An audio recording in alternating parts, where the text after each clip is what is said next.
Welcome to The Beat. Today we'll hear Charles Douthat read from his new book, Again. The poems he'll read are Polk Street, Mercy, Sparklers, and The Return. He'll follow with a poem by Robert Frost called After Apple Picking.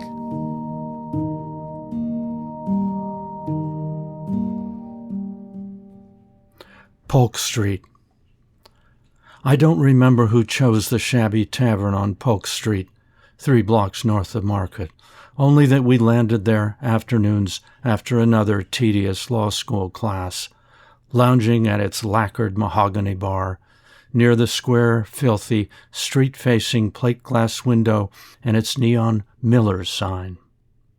There was the one ancient bartender coughing his smoker's cough in the shadows, and an erratic overhead flickering from bare bulb fluorescence, and liquor stocks shelved before a mirror, reflecting both a second image of each bottle and our own 2 faces stenciled by the bar's tinseled, mirrored light. No doubt you know a place like it.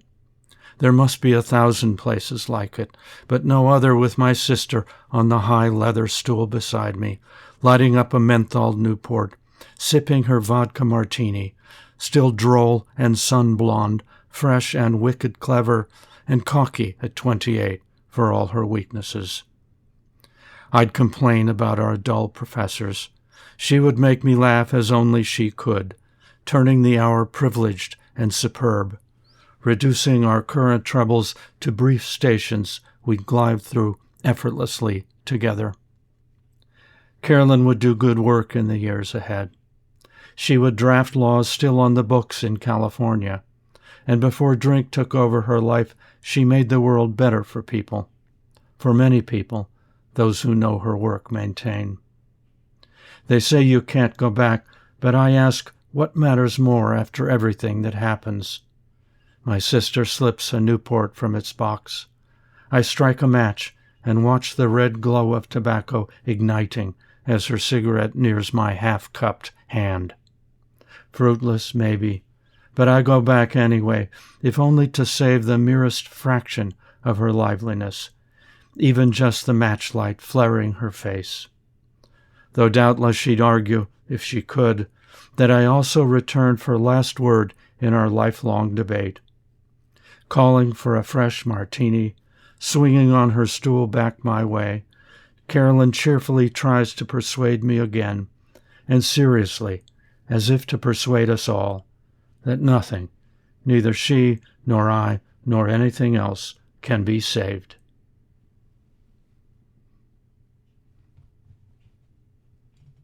Mercy. And afterwards, furnace by midday Roman heat, and tired steps away from St. Peter's and the Pope's golf cart ride through the square's adoring crowd. We were resting within an ancient arched portico when the 2 white pigeons winged down, settling on the T-shirt shoulders of our 8-year-old daughter. Cautiously, half delighted, half frightened, she raised arms, and the birds stepped along them, perching finally on uplifted hands. Gravely, Jean looked at us then, with a spirit that made us feel mysteriously taller, younger, fortunate, cared for. Whatever word best describes that which we search restless worlds for, pry open resentful hearts for, drop to bended knees for, but which seems to come only as those pigeons came, when we're worn, when we've all but given up on making more of our day or the year or ourselves, having lost faith that such finery will ever be bestowed on us again. Yet isn't that how it arrives, unbidden, and glossed so abundantly that momentarily, like children, we don't care if it never comes again.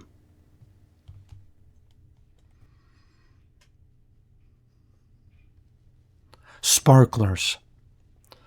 It almost hurts to look straight at it, my sister's outstretched burning sparkler, that white-hot spider of light where I must balance the unlit tip of my own, or it will never sputter to life, and will never race down the evening beach, whirling them at arm's length together. Fog had slipped in off the Pacific. After muffled rocket pops from the pier, the overhead murk would briefly blush crimson, silver, or blue. But dashing into the darkness, we owned all the light we needed. Heat needles tingled hands. Greasy smoke trailed us like scarves. Yes, they would burn out soon, and we'd wander back up the beach, find Mom tending our brother on a blanket, and Dad smoking Winston's in his folding chair. Our parents loved us. They loved us equally, perfectly. So we felt as children. How fragile it all seems now. How fragile it seems from this distance. Sparklers reeling, electric against the night. Twin strikes in the mind's eye, then extinguished, shrouded completely. A family, a childhood.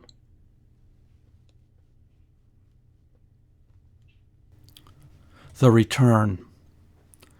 Years later, I entered their light on a Tuesday, parked on a quiet, mostly empty New Haven street. Nothing much happened. No urgent cars rushed by. No wind bothered the trees. Now and then a bird flew low, wings flashing. Also, over dry lawns, a few butterflies. And only gradually, like a warmth, it came to me that the dead don't remain apart from the living, but after vanishing, return as light, distilled of old hungers, angers, and joys. I felt them close then. Mother, father, sister, three in brightness on the street, each as lovely and distinguished as a single tree shading the parkway. Yes, they returned to us, but only ever as light, no longer caring as they once did, as we still do for them, yet somehow freed themselves, freeing us. Or so I felt, as time thickened again, and their shimmer on the street began to fade. They were gone for good. They light my way. After Apple Picking, a poem by Robert Frost. My long two-pointed ladder's sticking through a tree toward heaven still, and there's a barrel that I didn't fill beside it, and there may be 2 or 3 apples I didn't pick upon some bough. But I'm done with apple picking now. Essence of winter sleep is on the night. The scent of apples, I am drowsing off. I cannot rub the strangeness from my sight I got from looking through a pane of glass I skimmed this morning from the drinking trough and held against the world of hoary grass. It melted, and I let it fall and break, but I was well upon my way to sleep before it fell, and I could tell what form my dreaming was about to take.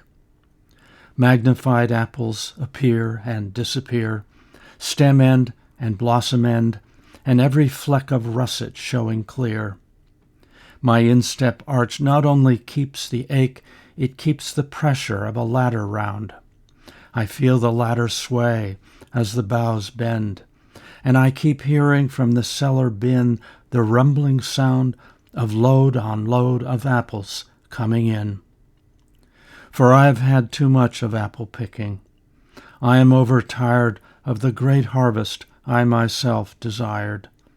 There were 10,000 fruit to touch, cherish in hand, lift down and not let fall, for all that struck the earth, no matter if not bruised or spiked with stubble, went surely to the cider apple heap as of no worth. One can see what will trouble this sleep of mine, whatever sleep it is. Were he not gone, the woodchuck could say whether it's like his long sleep, as I describe it coming on, or just some human sleep.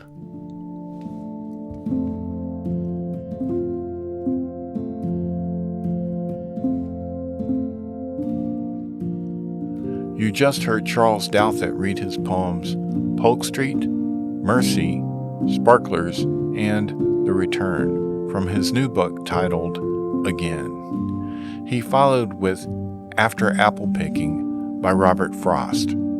Douthat was kind enough to record these poems for us at his home in Weston, Connecticut.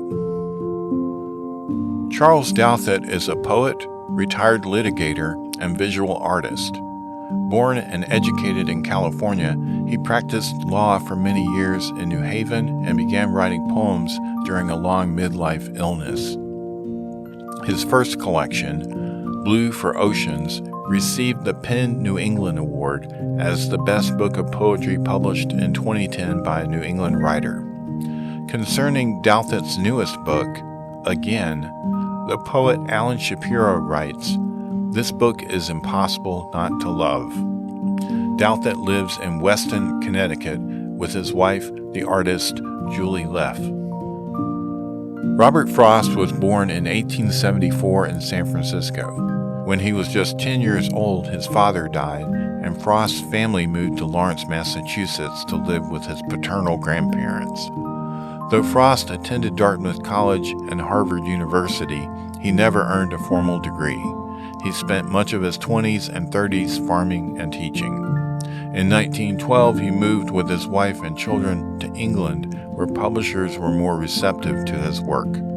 But he moved back to the States in 1915 after the start of the First World War. He lived for the rest of his life mostly in Massachusetts and Vermont. Robert Frost won 4 Pulitzer Prizes and the Congressional Medal of Honor. He died in Boston in 1963. You can find books by Charles Douthat and Robert Frost in our online catalog. Also look for links in the show notes. Please join us next time for The Beat.